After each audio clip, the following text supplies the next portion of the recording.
बहुत पुरानी बात है। एक जंगल में एक गुरुकुल था जिसमें बहुत सारे बच्चे पढ़ने आते थे। एक बात की बात है, गुरुजी सभी विद्यार्थी को पढ़ा रहे थे, मगर एक विद्यार्थी ऐसा था जिसे बार बार समझाने पर भी समझ में नहीं आ रहा था। गुरुजी को बहुत तेज से गुस्सा आया और उन्होंने उस विद्यार्थी से कहा, जरा अपनी हथेली तो दिखाओ बेटा। विद्यार्थी ने हथेली गुरुजी के आगे कर दी। हथेली देखकर गुरुजी बोले, बेटा तुम घर चले जाओ, आश्रम में रहकर अपना समय व्यर्थ मत करो, तुम्हारे भाग्य में विद्या नहीं है।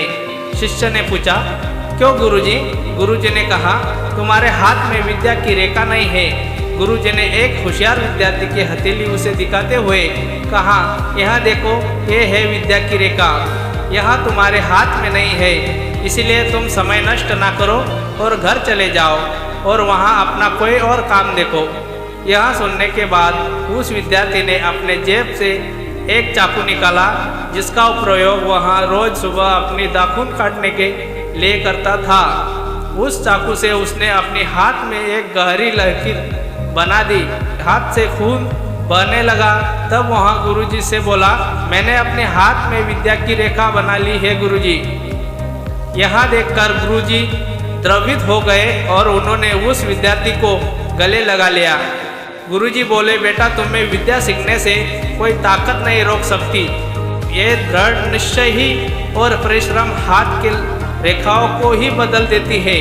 दोस्तों, वह विद्यार्थी आगे चलकर महर्षि वाणिनि के नाम के प्रसिद्ध हुए, जिसने विश्व प्रसिद्ध व्याकरण अध्याष्टायी और रचना ही की है। इतनी सदियां बीत जाने के बाद भी आज 2700 वर्षों के बाद भी विश्व की किसी भी भाषा में ऐसा उत्कृष्ट और पूर्ण व्याख्यान का ग्रंथ अब तक नहीं बना।